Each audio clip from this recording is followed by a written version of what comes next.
Good evening, Banger Racing fans, and welcome to episode 40 of Full Throttle. Ed Fahey in for Matt Josie.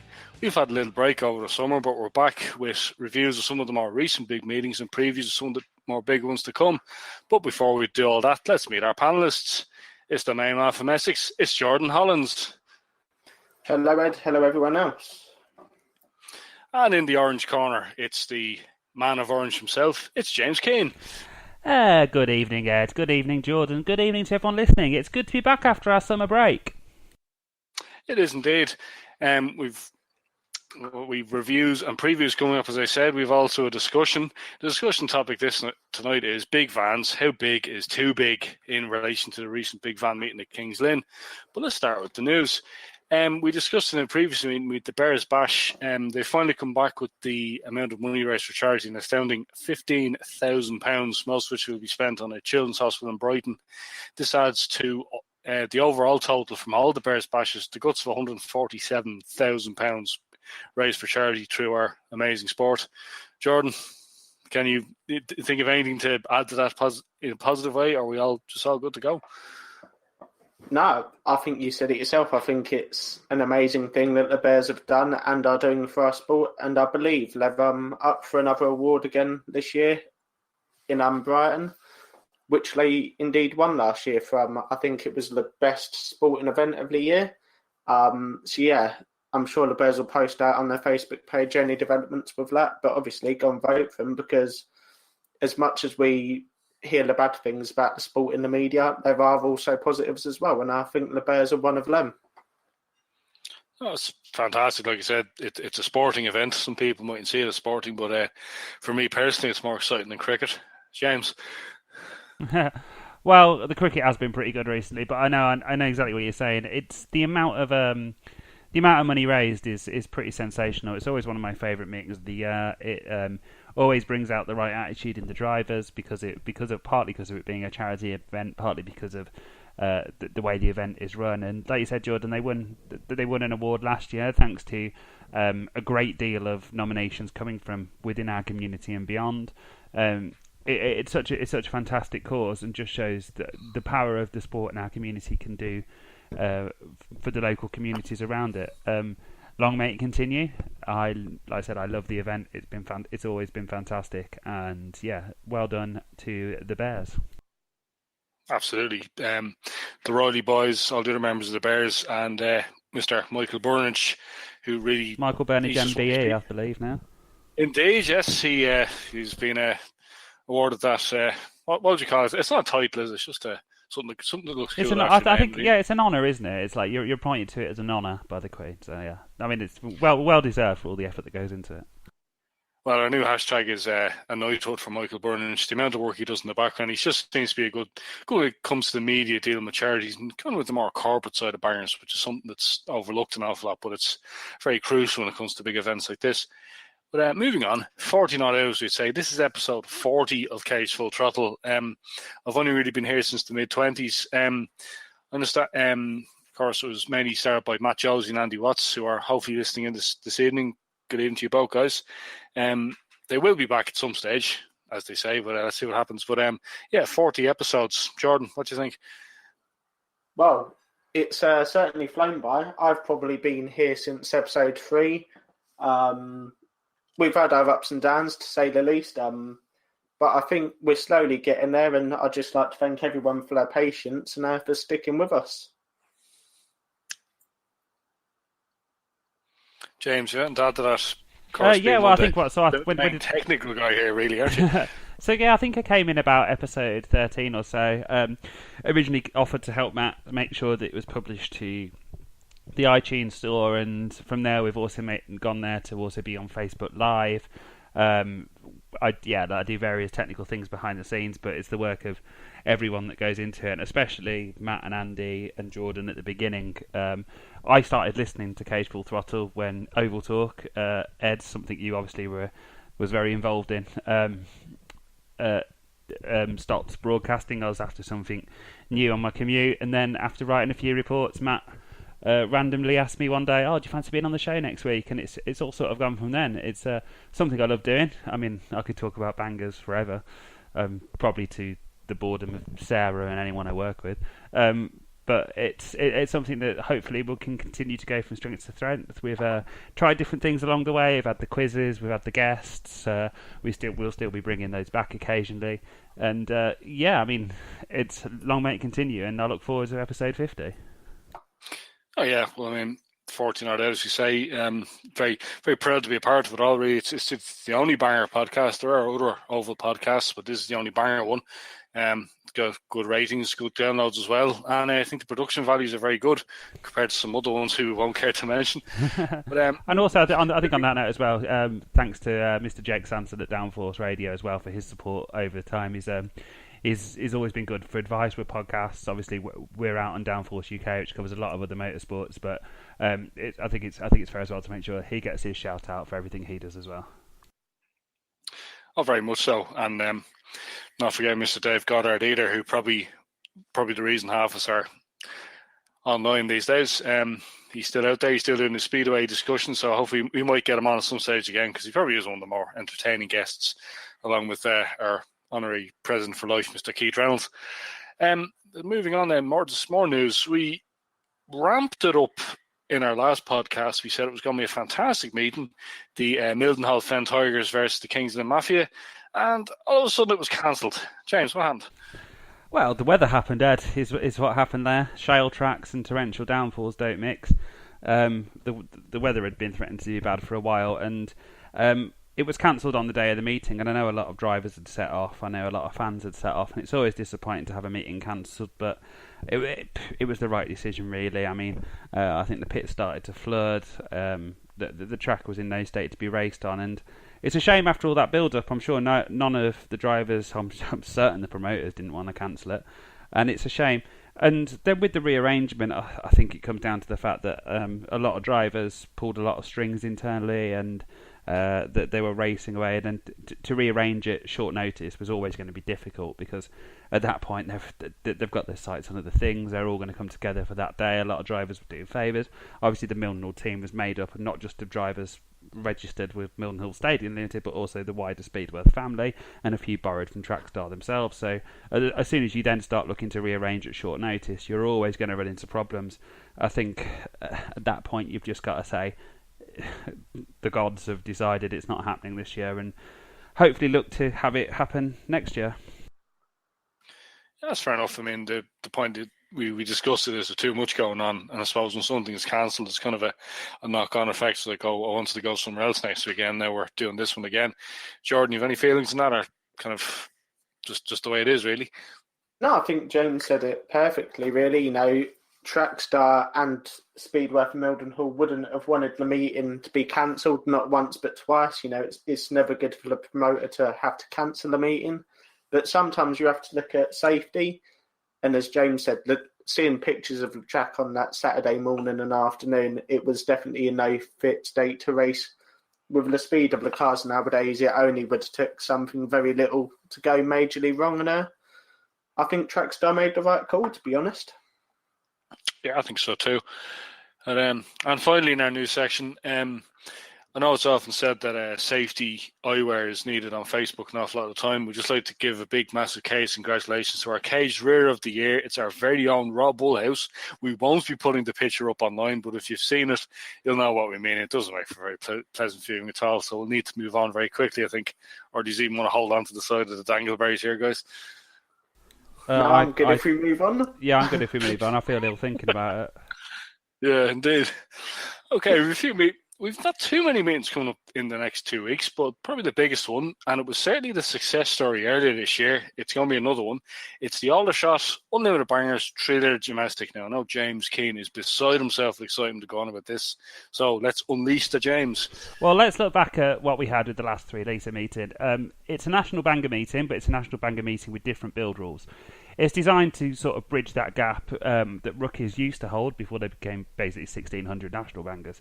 The build rules are pretty straightforward. You'll see cars that you don't usually. None of the standard American Frog Eyes that you'll see out there. And the idea is that it's meant to have a bit of an old school vibe, also entice people in. The heats are a bit nudge and spinny, but then build up as they go on. And last time at Aldershot, I think it's one of the best best non-qualifying round banger meetings I've ever seen, or World Championship I've ever seen. It was so much action around the track. I think everyone's seen that picture of Jack Starr's car in the DD where the steering wheel was out the window trying to get out. And the booking list at the moment stands at 37 cars, and while that doesn't sound huge, it's enough to have a great day out there, because that will fill the Aldershot track and most people will be able to keep their cars going throughout. Looking down the list, there's a array of the banger stars you'll see across the BWS circus. We've got so you've got you got Dale Hughes there, you've got Lee Hughes there, Nemesis is booked in there as well, and then of course you've got the 3 Reynolds boys are going to be there. Obviously it's their brainchild, and then you've got some more old school names. You've got Mark Holdsworth there. We've got some Aldershot B2B regulars there. So we've got Matt Nutley's booked in. So all in all, if it's anything like we had last time, I think it'll be a great meeting. And also Mike Parry's there as well, who was the star of the Blaze last time. He was out at Aldershot as well. So I think it'll just be, hopefully it'll carry on from where it left off last time, of providing good action, good fun racing, and I'm just really looking forward to this, especially as National Bangers are basically in the support formula for this, because obviously we've got the hot rods there as well and the saloons there as well. So it's shaping up to be a really good day down at Aldershot. I'm looking forward to working it, and if anyone's available to be there, get down there as well.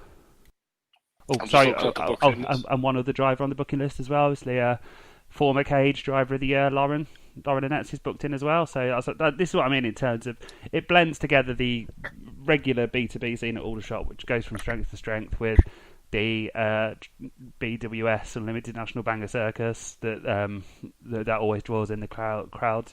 I think it's a fantastic middle ground, and I'm really looking forward to this one. Yeah, I was looking at the booking list, Sash. You're right about saying there's a few old school drivers, a few old Ringwood boys there. Mark Spike Kelly and Scott Weldon at the Warlords are there. A few of the Wallies are there as well. You've John Ailes and Jason Ailes.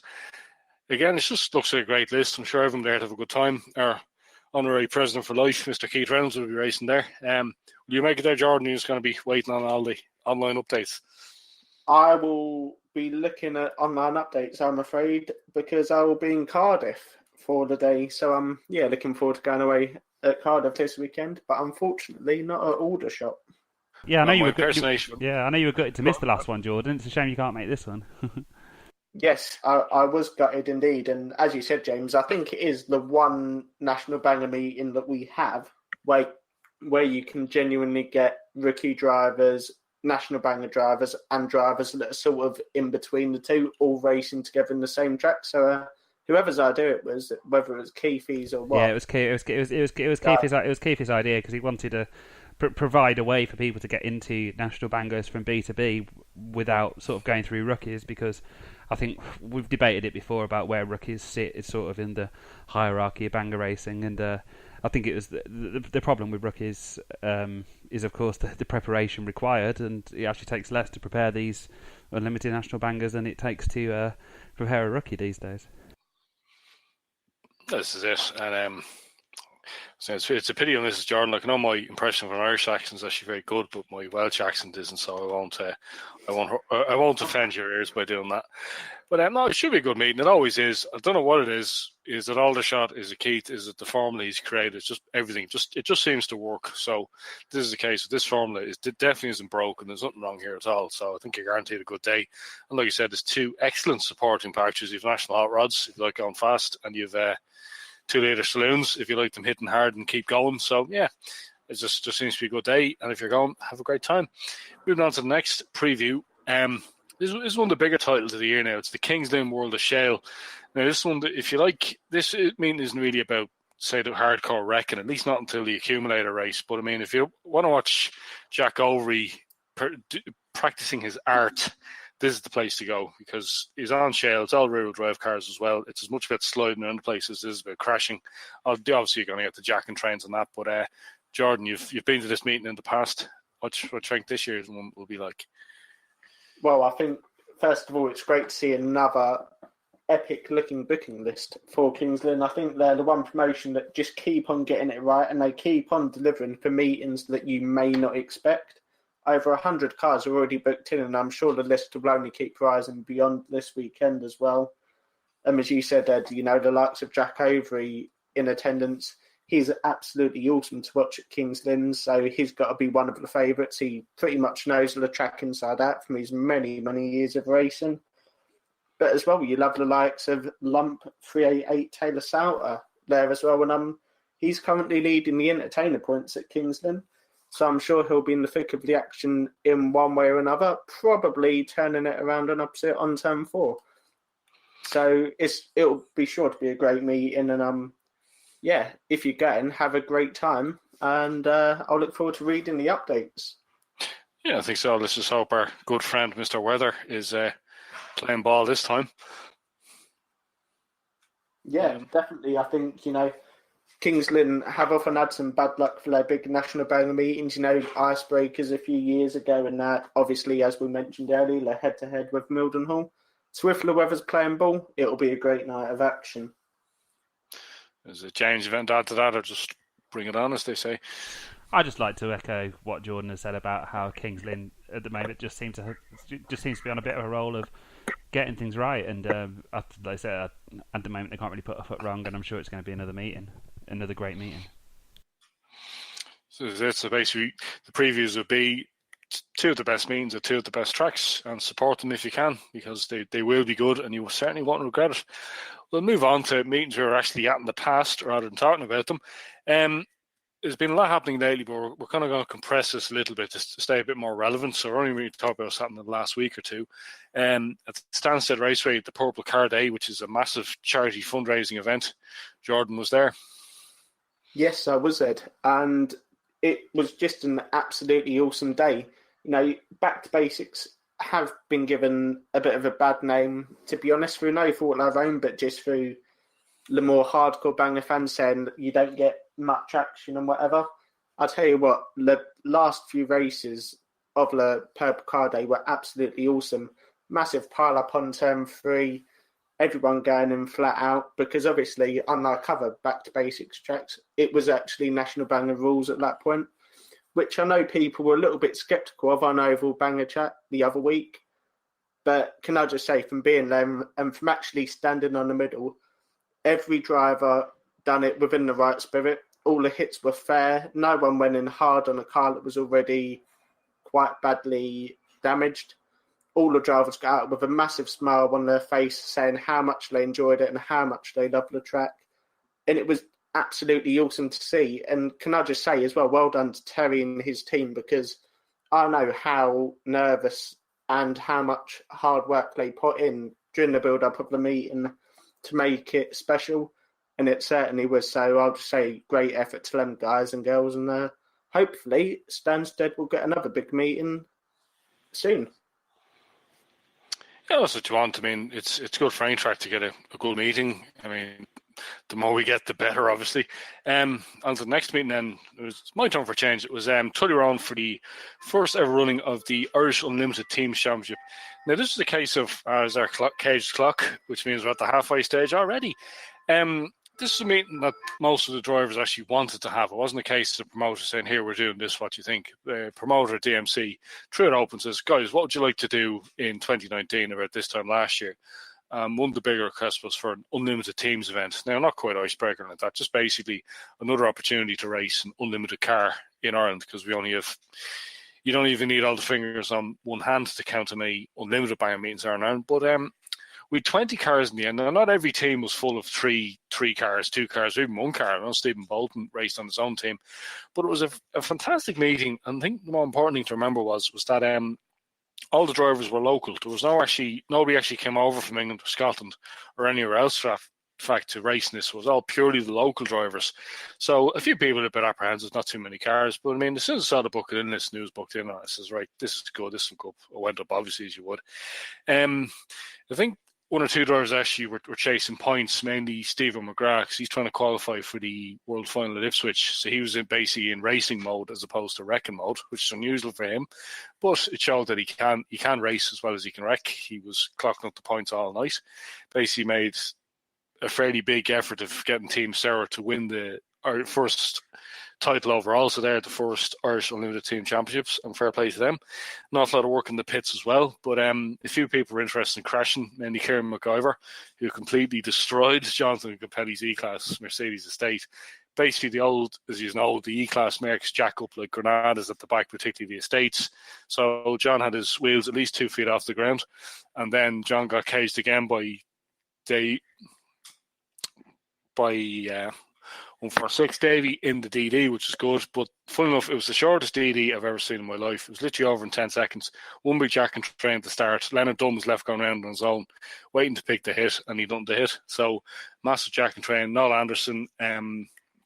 Who else? See, I don't remember these. I'm taking photographs the whole time. So my photographic memory's not as good as it is. We'll put a link up some photographs later. But the final meeting we'll be discussing is probably the biggest meeting in banger racing because it's the oldest world final of the many world finals. After nearly 40 years, the PRI World Final moved from its traditional home of Arena Essex to Mendips Raceway. And Jordan, you were there again. How was it? It was a very, very good day, thank you, Ed. It was great to see a strong booking list, actually, at Mendips because it's a track that has struggled with numbers in the past for national banger meetings.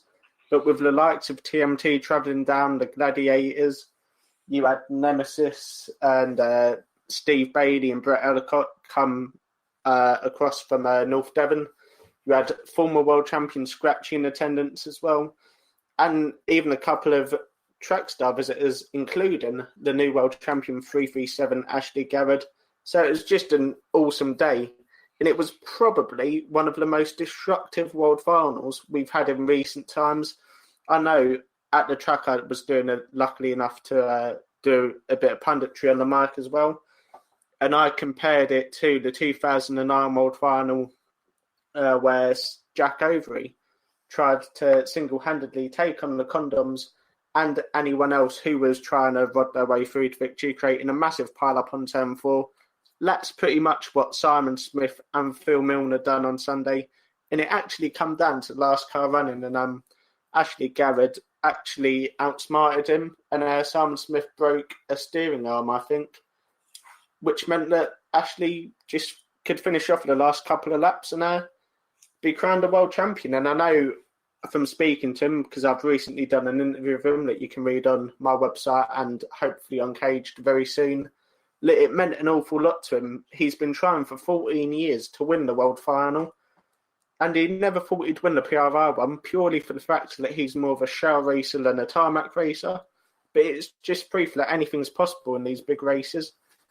And I'm looking forward to next year's meeting already because Mendips is a very, very good track, very friendly staff. And I'd just like to thank Johnny for A, letting me write in the programme, and B, also inviting me up into the commentary box for the day to do a bit of punditry on the mic.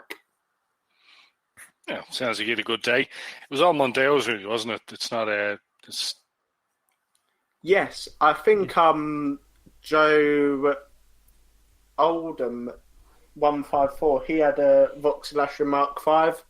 There was a couple of Ford Cougars and a two very smart Mark 3 Ford Mondeo estates. One of them was for 2017 Quinn. But yeah, other than that, all Ford Mondeos like you'd expect. Is it still run to a nominal 3-litre engine limit?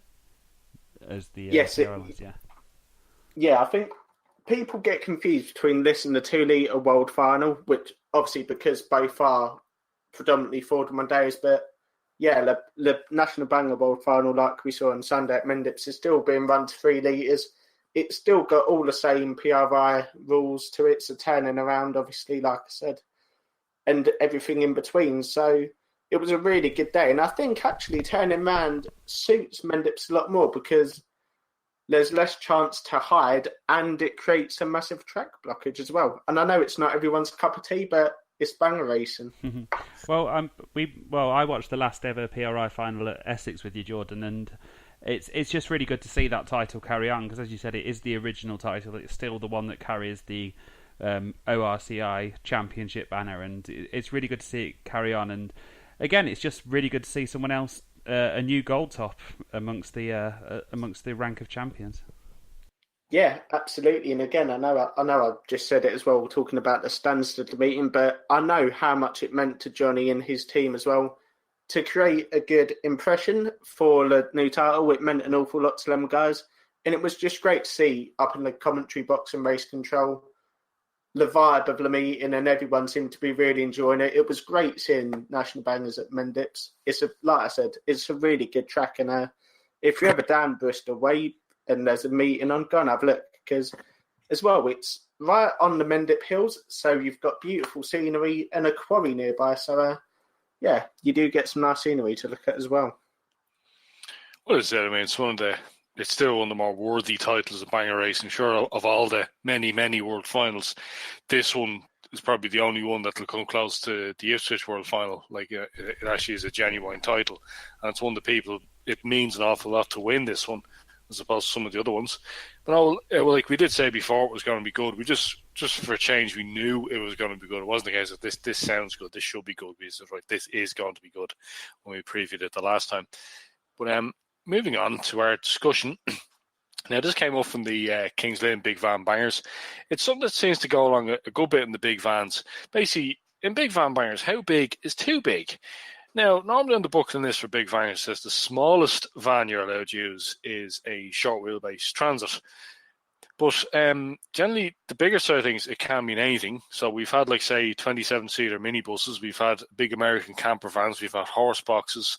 Obviously, the ambulances. Some just the bigger panel vans. I know a few years back, we had an old Dodge bank van that they would use to transport money around. But, James, you've done a bit of marshalling on this one. So what would be the marshal's perspective on a big van meeting? Do you think the bigger, the worse it is, or what way does it go? The marshal's perspective on a big van meeting is just get ready to duck at any given moment.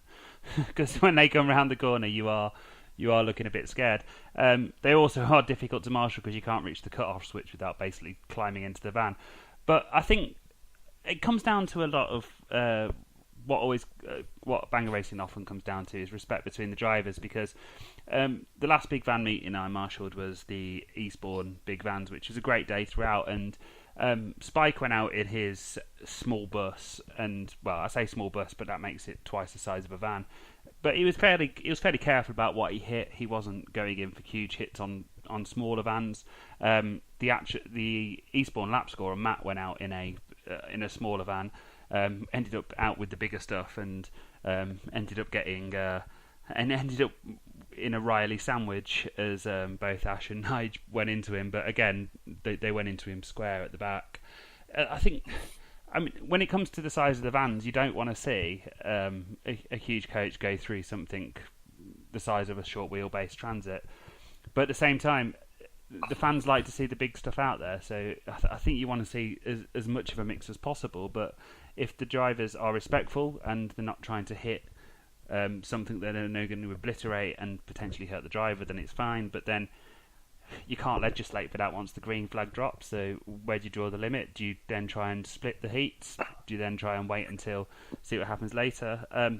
It's an absolute minefield of trying to work out what to do. But I don't want to see the bigger stuff disappear, because that's what people like to see. The fans love it when they see something they'll never expect to see on the banger track roll out that pit gate. So I'm sitting on the fence here. It's been a while since I've sat on the fence, but I can see the pros and cons of both sides of this. Well, this is it. I mean, it's like the previous time we discussed Previas and Imperials and all that. It's all purely down to the driver, really.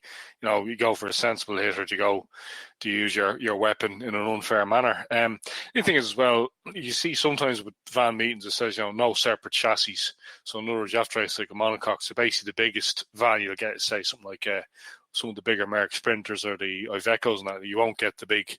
Well, we won't call them small trucks, but basically the separate chassis stuff at the back. So the horse boxes and the campers and all that. I mean, Jordan, you've been to plenty of big van meetings down the years. What's your feelings in this one? Well, I think what you've got to realise is that even the likes of the short wheelbase Transits now, you ain't got many of them about. So I think it's good to keep the big stuff in, because you will get bigger booking lists. And I think the Aldershot Big Van Banger meeting is a prime example of this. When they used to allow the coaches and stuff, you used to get about 20 vans and you had a really good day of racing and crashing. And I think the following year, when they dropped the coaches and said, no, you're not allowed, and they brought in the weight limit, I think you only got about 5 or 6 vans, maybe even less than that. And as James said as well, I think big van bangers are novelty events. They draw in a big holiday crowd, and they want to see the coaches come out and get destroyed, which inevitably they will, because the drivers that bring out the coaches, they want to wreck them. They want to just put them out in traffic and get T-boned and stuff. So it's really good to see. And the main thing is they need to entertain the holiday crowd because we need to get new people into the sport. So, yeah, I think drivers, if they're sensible, allow them to be used.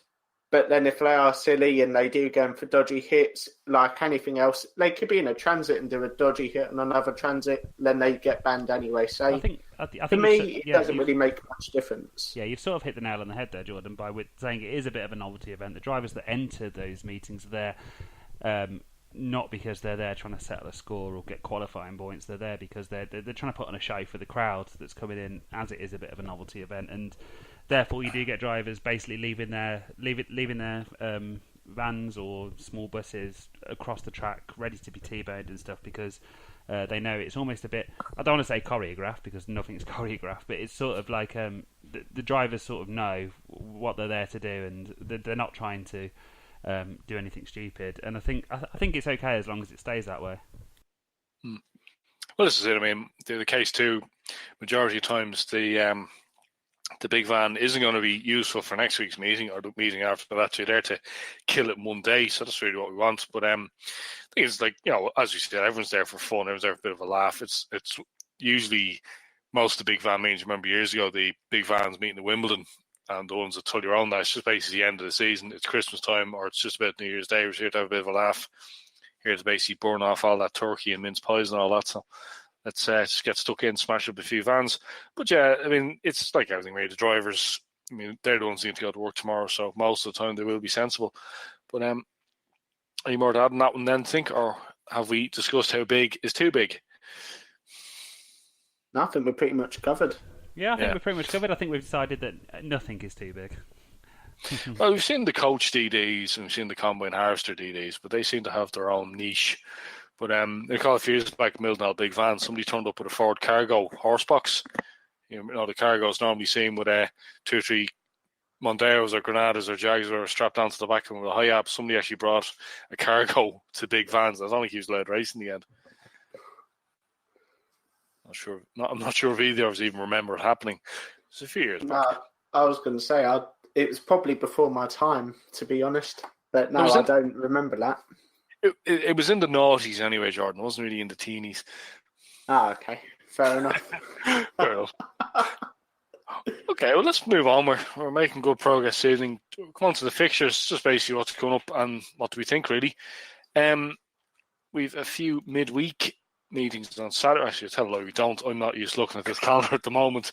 On this Saturday coming, we've Mildenhall Micro Bangers World Qualifying Round, a rare banger meeting at Cowdenbeath in Scotland for 2 litre bangers, and strangely enough, in Scotland as well, as Micro Bangers at Crimmins. Now, fair enough, Cowdenbeath and Crimmins aren't exactly near to each other. There's a fair old drive in between them. But I mean, national banger scene in Scotland isn't really being very well represented at the moment. So to have 2 meetings with 2 separate formulas that drivers could compete in both really doesn't work in my view. What do you think of that one, guys? Well, I think, given that we've seen a meeting cancelled at Hensford because promoters got together and didn't want to split things, I thought, for the first time ever, I thought, well, the ORCI are actually working together to make sure they're not splitting things too much. And then this happened. So I think promoters do need to get together, especially, like you said, where national bangers aren't really getting enough numbers. Promoters need to work together and say, look, I'll put this fixture here, you put this fixture there. We'll do what we can to get our drivers across to each other, as opposed to actually trying to compete with each other.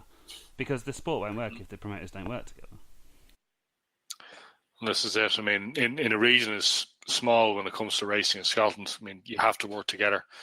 I mean, there's an awful lot of politics we can discuss as well, but we try and shy away from the political discussions here, Cage. Anyway, but moving on, the following day, the 1st September, a title which was raced in Britain for a long time. It's the BBA European Championship, which has been held at Warrington in Belgium. Now, the BBA, for our younger listeners, was an attempt at making something similar to Brisket or for Formula 1 stock cars, or the NHRPA for national hot rods. Basically, one governing body ran all the races, all the meetings, and one set of rules. So basically, you'd never have a clashing meeting. But seems that the old European Championship, fair enough, it's on the European mainland in Belgium. But I think, had the BBA ever worked? What do you think, James? Well, I mean, this is one of the things that I'm still not really 100% convinced I completely know what the BBA is. And that comes from me working in the sport and being around the sport for a long time. But again, I mean, I think if we have a national Banger World Championship, we have to have a British Banger Association European Championship, just because geography is confusing and I like being confused. I think unfortunately Jordan wasn't even around when the BBA was in its very brief heyday. We're talking, say, late 90s, early 90s here. I was going to say, when you were explaining that, Ed, I was about to thank you because I had no idea what the BBA actually stood for, because obviously we've got the BBA European and BBA Supreme. And the BBA World and the BBA World Cup. And the BBA World Cup. I just thought it was 3 letters that they put at the start of the title to make it sound more prestigious, to be honest. Yeah. So there you go. Learn something new every day. I mean, I'm not even sure in what capacity the BBA still exists, or whether it's just those letters continue at the front of championships for the sake of continuity. It's not something I've ever really had to come across day to day. I'm a bit of a loss. It'll never get close to the caged reinforced titanium Open, which is on 2nd December at Stanley Raceway. Currently held by Nathan Olden, of course. Yep, so see if he can defend the reinforced titanium roof, which is the greatest title in Banger racing. But moving on with our dates, we've already discussed Aldershot, Unlimited Bangers 3-year domestic, which looks to be fantastic. I think in other case, this meeting will be good. We don't really need to hype it, just be there. If there's one meeting in the south of England you're going to this weekend, make it Aldershot. On the same day in Swaffham, then you've Micro on 1600 Bangers, Ali Cox Memorial. Also in Crimond in Scotland again, Micro Bangers Scottish Championship. Now to the midweek meetings. In Eastbourne, Unlimited Bangers BWS Grand Finale. James, will you be there? Unfortunately, I won't. I really struggle to get down to Eastbourne for midweek fixtures because, unfortunately, by the time I finish work at 5:30, I'm never going to be able to make it by the drop of the green flag down at Arlington. But the last few meetings at Wednesday night meetings at Eastbourne have been good. We come into the end of the holiday season, so hopefully there'll be a good crowd. Of course, this wasn't meant to be the end of the BWS calendar. There would have been Hensford as well, so hopefully that means it'll at least draw a big crowd out, because I know that this is the last wildcard entry into that Ipswich World Final. So hopefully it'll be a good day out. Oh, we hope so too. Then the following Saturday, New Loose in Holland is Auto Rodeo. A little bit different to normal. It's more of an American style demolition derby rather than Banger racing, we know and love it. But on the same day, we've discussed already, Kings Lynn Unlimited Bangers World of Shale. I think that'll be our pick of that weekend's meetings. The following day at Wharton, a small little track in the north of England, but with a massive reputation. It's 2-litre Bangers Club Championship on the same day, and we hope our chairman, Mr. Matt Josie, will be there. It's Ringwood Cheetahs, 600cc, all Bangers, all Ford's Day of Havoc. So Cheetahs seems to be getting a better and better rep. But also, full enough, clashing with this one, you've Stan Lake, you've Unlimited and 1800cc Bangers Old Boys meeting. Now, the Old Boys meetings are usually quite good as well. Not a lot of the pent-up frustration that our older drivers will have is unleashed rather violently. James, do you about that one? Again, no, unfortunately I won't be. But like you said, Old Boys meetings are always brilliant. We had one at Aldershot about 3 weeks ago, and it was one of the best meetings that we've been at for a while. The Old Boys Day Out with a fantastic final, because it just becomes banger racing, where you see some pretty fiercely contested heats, followed by a decent final that could challenge most modern DDs, followed by a DD where people like to wreck their cars. So I'm all for more and more Old Boys Days Out, because maybe I'm just getting nostalgic now. I'm in my 30s. Well, this is it. I'm in my last year of being in my 30s. Jordan, it's all ahead of you, son. It's all ahead of you. I can't wait. You're not even in midway through your 20s yet, are you? I'm not even 20 yet. 20 in December. So. Yikes. I'm old enough to be your father, which is quite scary. But we'll leave the Star Wars references aside. Oh, that's me. Jordan's dad's lovely, Ed. You could never live up. Well, I'm hardly ever going to say, Jordan, I am your father now, am I?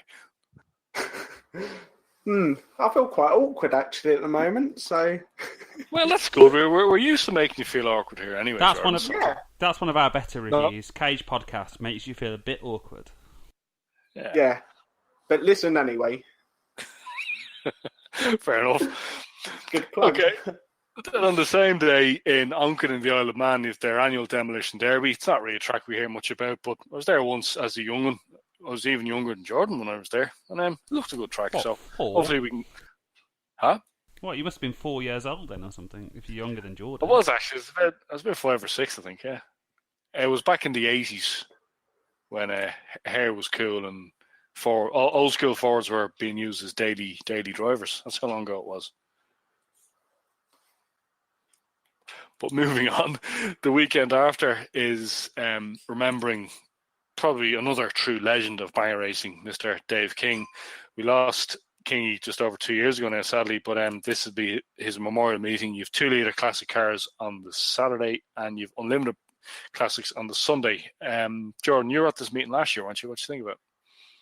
Yes, I was at this meeting last year, and it was probably my meeting of the season, especially the Saturday. The pre-70 cars delivered some absolutely cracking action. And although this year's booking list isn't as big as last year's, it is hopefully going to be another absolutely awesome weekend because, as you rightly said, Ed, we want to remember Dave King because he was a legend and a pioneer of a great sport we all love. So I think all drivers going there will be going there in the right spirit to race for Kingy and put on another special meeting for him. So, tickets are on sale now. So book your tickets and get to Mildenhall. Very much so. I mean, it's the right track for the classic cars too. It's small, it's shale, so I mean, it's not like you're going to be running away or like that. But like you said, the booking list is slowly but surely filling up. Hopefully, this will remember it in the best possible way. But hopefully that's us caught up. We hope to be discussing the Kingy meeting when we come back. But we'll leave this episode of Cage being the 40th one as short and sweet. We've kind of caught up. We're happy enough. I'd like to thank my 2 panellists for the evening. Thank you very much, James Kane. Thank you very much, Ed, and thanks for everyone else listening. It's great to be back after the summer break, so I hope everyone enjoys their racing wherever they are this weekend. And thank you very much to Jordan Hollins. Thank you, Ed. Thank you, James. And thank you, everyone else, for listening. No problem at all. And thank you indeed to all our listeners, Facebook commenters, Instagram followers, likers. Don't forget all our social media channels are still open. We'll be updating them as much as we can. But this has been episode 40 of Cage Full Throttle. I'm Ed Fahey. Thank you for listening.